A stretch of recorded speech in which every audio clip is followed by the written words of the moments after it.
All right, let's head into the papers now, see what the headlines are across Nigeria. And I have with me leadership and communication strategist, Dr. John. Dr. Good morning. Good morning, Mike. And thank God it's Monday. Abio. Although everyone is being cautious anyway, but thank God it's still Monday. At least, yeah.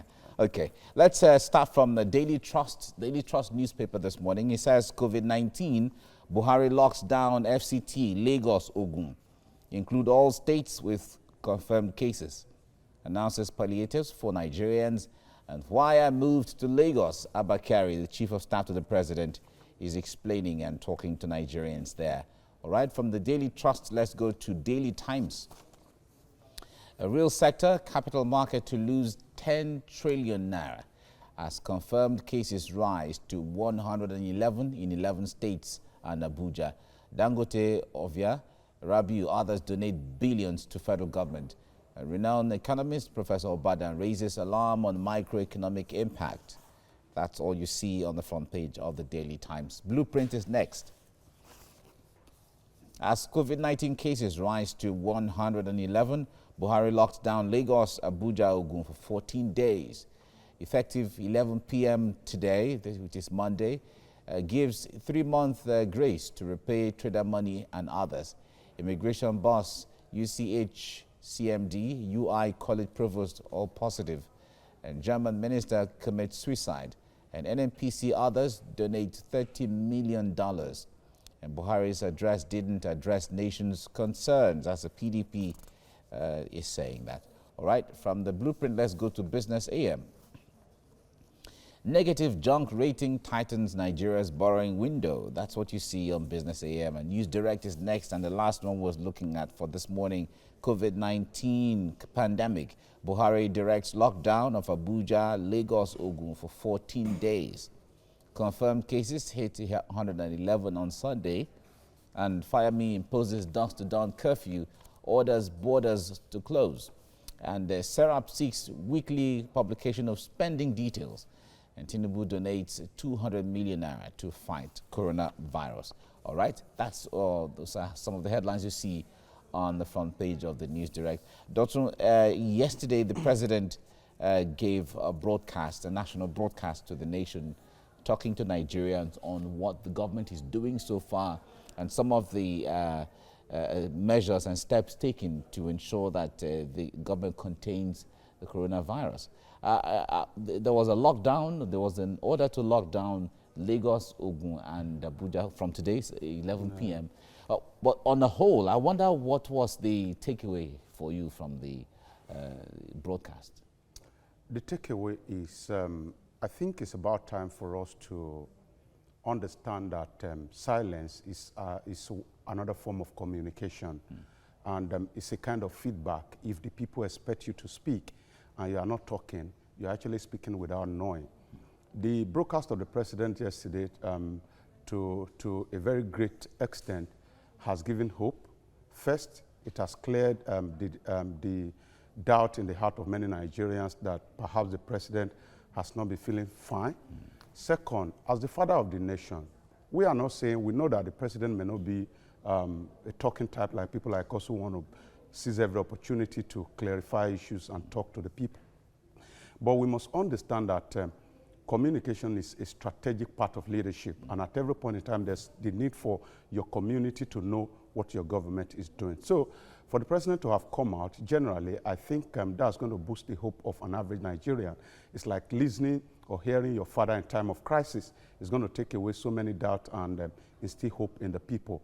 But having said that, I think there are some few clarifications that have to be made today from the presidency. And I'm going to start from the issue of the lockdown of Lagos, for example. When you say Lagos, Ogun, and Abuja are to be locked down, we expect that people will stay indoors. That's the expectation. But again, if you look at the broadcast is not clear in details as to what the government really expects the people to do. For example, if I'm in my 12 and I live in if I'm in my 12, can I walk from my 12 to K2 to get fuel for my generator? Because immediately the president mentioned the word lockdown, the second paragraph, the president said, let everybody who wants to travel out of this state wait, exercise patience. Does the lockdown mean that we are not supposed to travel out of the state, or we are not supposed to actually work within the community? Does it mean that vehicular movement is actually prohibited, as the case may be? So I think these are some of the clarifications, because I do not want a situation. You know what happened in Lagos? The Lagos state government actually said some, except for the non-essential commodities, that some offices and shops should be closed. But we all saw it on the social media to the extent that the Inspector General of Police had to intervene at a point when police went into a beer parlor and they were destroying everything on site. Yeah. So I do not want people to take advantage of the lockdown. We have to be clear as to, are we expected to stay in our house 24 hours within these 14 days, or can we get basic commodities, including food, at this particular time? These are some little clarifications so that people who are not totally educated will not take advantage of the situation. All right. Now, besides all of those, the issue of the president speaking, where Nigerians have been saying we want to hear the president speak. Do you think that the Ghanaian president being on TV almost every week, talking to Ghanaians on what they're doing, the South African president on TV almost every week, also talking to South Africans on what the government is doing and what should be.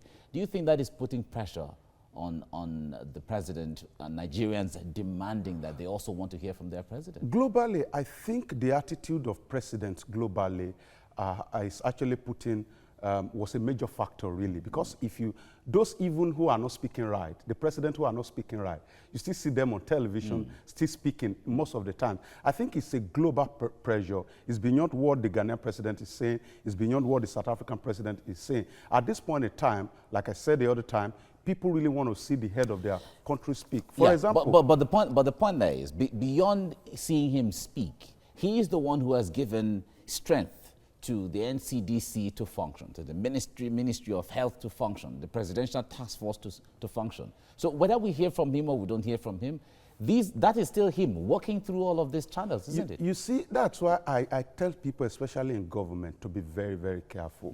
Don't get to a point where people will always want to see you speak before they believe that things are working. Okay. We must create a system. Naturally, for example, if we have a system that everybody believes in, nobody will be worried whether the president speaks or not. But there's been doubt, and the doubt is a product of hoarding of information. For example, the chief of staff to the president. I think I heard it almost immediately that incident happened, that the man will be flown to Lagos. I didn't believe it because it was not in the mainstream media. But today now, we are having a confirmation. These are some of the things that cause doubt. So when you give your community an opportunity to doubt you when you do not speak, then they will be calling for you to speak at every point in time. All right. We have to leave you here now. Dr. John, thank you so much for your time. It's a pleasure. Thank you. Right. It's time to take a look at stories making the headlines in Nigerian newspapers. I have with me in the studio leadership and communication strategist, Dr. Ojon. Good morning, Dr. Good morning, Vero. Thank you for joining us. Same to you. Yeah. All right, let's head straight to the papers now, and I begin with the Daily Trust. COVID-19, Buhari locks down Federal Capital Territory, Lagos, Ogun. Include all states with confirmed cases, announces palliatives for Nigerians. Wire moved to Lagos, Abakari. To the Daily Times now, real sector, capital market to lose 10 trillion naira as confirmed cases rise to 111 in 11 states and Abuja. Dangote, Ovia, Rabiu, others donate billions to federal government. Renowned economist Professor Obadan raises alarm on microeconomic impact.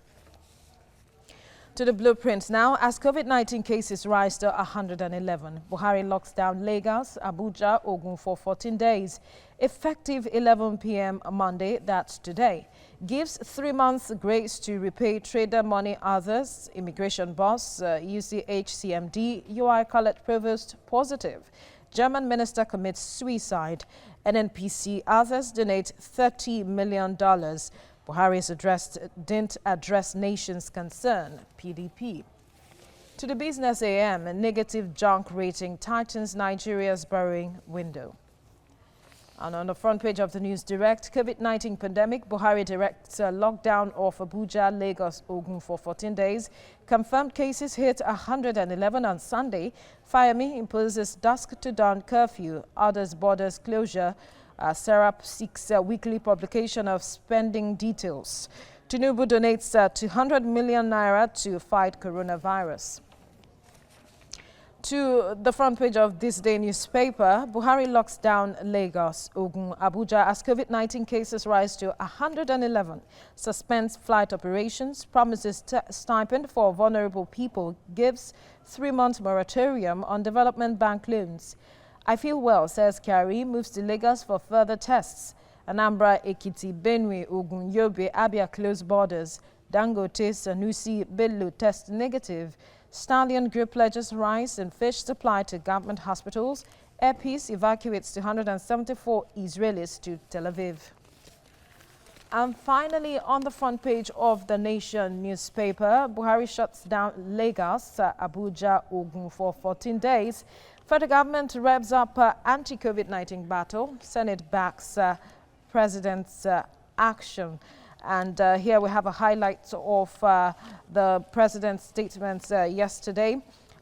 Citizens should stay at home, travels banned, all business offices to close, planes grounded, seaports in Lagos to remain operational, essential services exempted, sustenance of food, school feeding program, repayment moratorium for trader money, market money, farmer money, loans, immediate payment of 2 months conditional cash transfer, IDPs to receive 2 months of food rations, moratorium for all federal government-funded loans, BOI, BOA and NEB, concession negotiation for on-lending facilities using capital from international multilateral development partners. These are some of the things that came out of the president's press briefing yesterday, and is still raising or generating reactions, Dr. Yeah. Some have said that the president's statement was not all-encompassing. It wasn't as robust as they expected because stemming from what you have seen from other countries, where we see that the government even went ahead to talk about,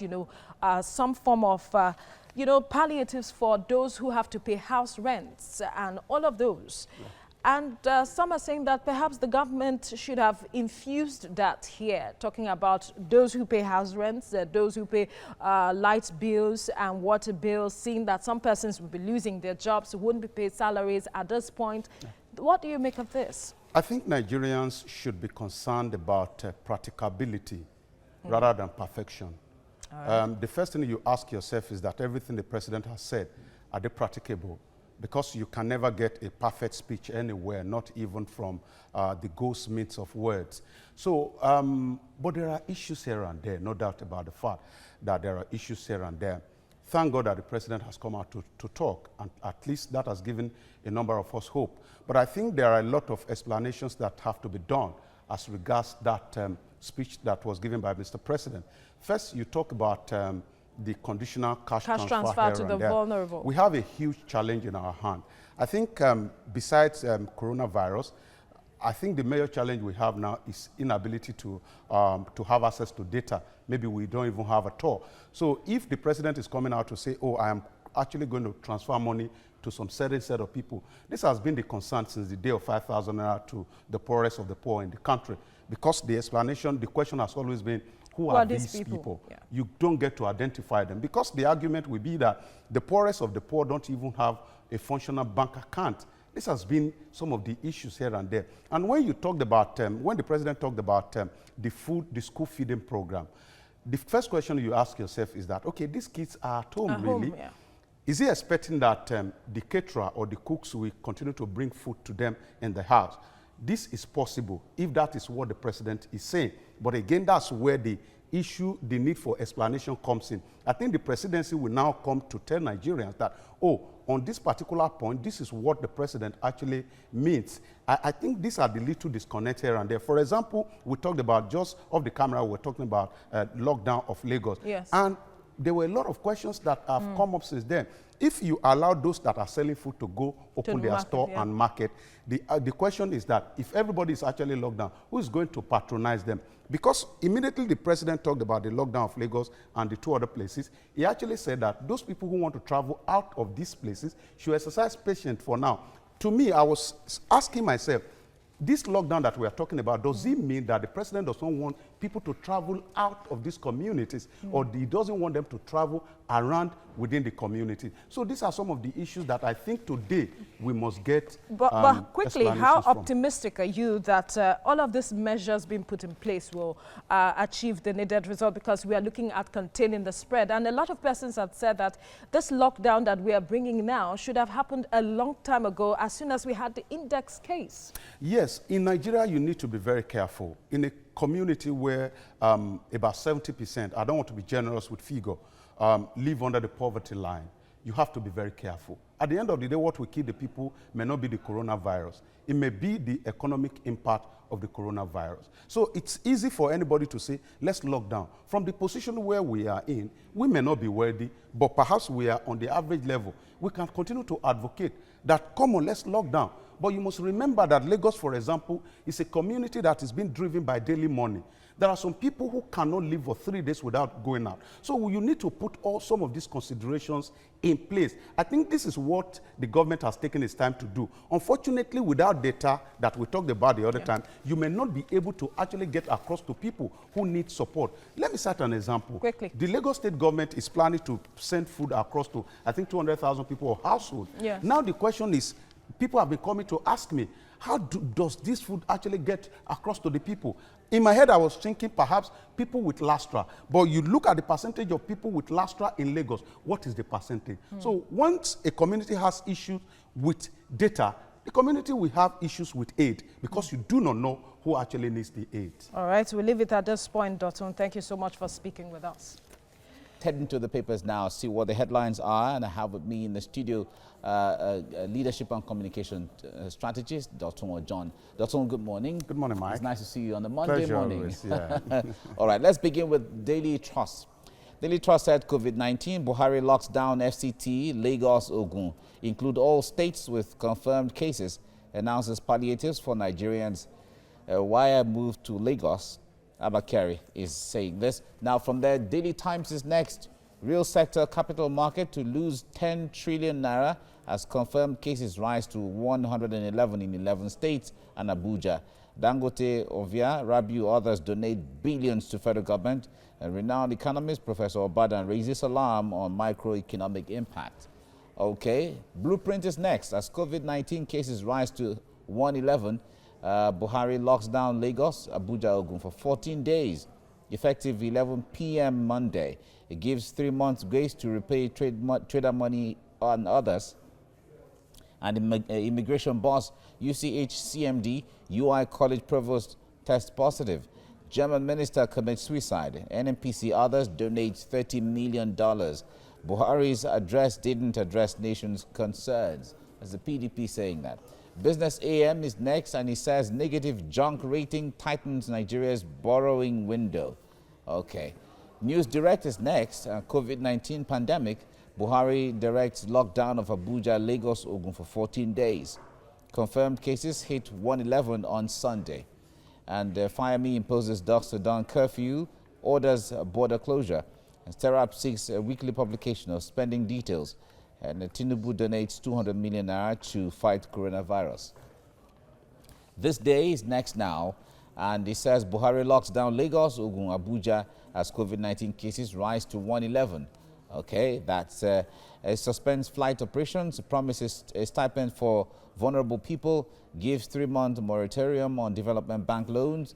I feel well, says Kyari, moves to Lagos for further tests. Anambra, Ekiti, Benue, Ogun, Yobe, Abia close borders. Dangote, Sanusi, Bello test negative. A Stallion Group pledges rice and fish supply to government hospitals. And Air Peace evacuates 274 Israelis to Tel Aviv. And that will be the first direct flight from Nigeria to Israel by the airline rather. All right, now the Nation newspaper is the next and the last one. Now, Buhari shuts down Lagos, Abuja, Ogun for 14 days. The federal government revs up the anti-COVID-19 battle. Senate backs president's action. Okay. Oh, so much on all the papers. COVID-19, fallout here, economic, financial, political, and all of that going on one way or the other. But let me draw your attention to, I guess you've seen the list so far of Nigerians donating to to fighting the cause against COVID-19, which a lot of people have applauded. If you go to South Africa, it's the same kind of donation. You go to United States, it's the same kind of donation. But what do you make of the gesture and generosity that is coming from billionaires around Nigeria? At this point in time, I think we need people who have benefited in one way or the other from the economic prosperity of the nation to actually give back to the community. It is expected. But for those who have not done, it's not a crime if you haven't done. But of course, the doors are not closed yet. But again, it tells us that an average Nigerian, either, no matter how we see ourselves, that we are good people. I was driving one morning, early morning, and I didn't know what happened. My vehicle just stopped. And a bus conductor came and was helping me to check the vehicle. In the process, he discovered that there was no water in the radiator. He ran back to his own vehicle to bring 25 liters of water just to help me. That's the spirit of an average Nigerian. But again, over the time, we have seen people abuse these privileges to the point that when you're doing well to a particular person, and I've fallen victim several times, if you are being nice to somebody, they are thinking that they are taking advantage you have an ulterior motive. First, whether you have an ulterior motive, okay. Or secondly, they want to actually take advantage of the entire process. Yeah. A friend of mine sent is one of his staff, and because it's a small organization, abroad to study. And immediately the guy came back. The guy resigned because there was no documentation as to how long you're going to stay with me after your education abroad. These are some of the things. So that also needs we need to be very careful about, number one, about how we are accountable about some of these funds that have been given. SERAP is already calling for a daily publication, of how the monies are spent. Yeah. And you also recall that during the days of donations from China and people and even Nigerians in this way for IDPs and for the cause in the northeast, a lot of the monies and even the rice and all of that were mismanaged. Yes, Global and Fund. Diverted. Yes, Global Fund is an organization that has given up to, I think, about $2 billion to Nigeria to fight malaria, HIV, AIDS, and tuberculosis. But you discover that a further research has shown that a major chunk of this money has gone into private pocket. Get under the bridge in Oshodi, you see them hawking insecticide treated mosquito net. Majority of them actually came from Global Fund to fight malaria. So a lot of people that are talking at this point in time, they are talking from the position of experience of what they have seen, especially in government circle, that monies that have been, in fact, to the point now that, I'm sorry, but it's getting to a point now that people have begun to think that the number will continue to rise, not necessarily because there may be new infection, but because there may be some political people who want to also benefit directly from these donations. That's how Nigerians are thinking.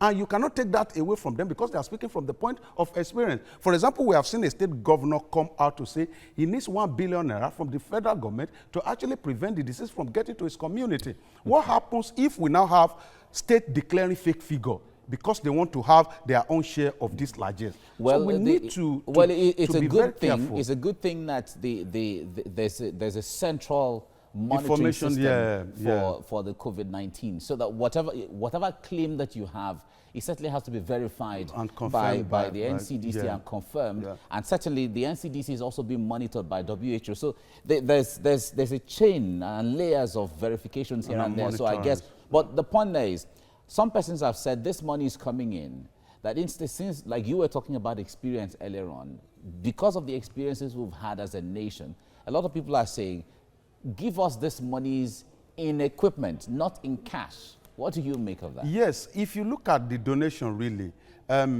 majority of the people, I think about 2 or 3 of them, are not actually giving $1 billion naira.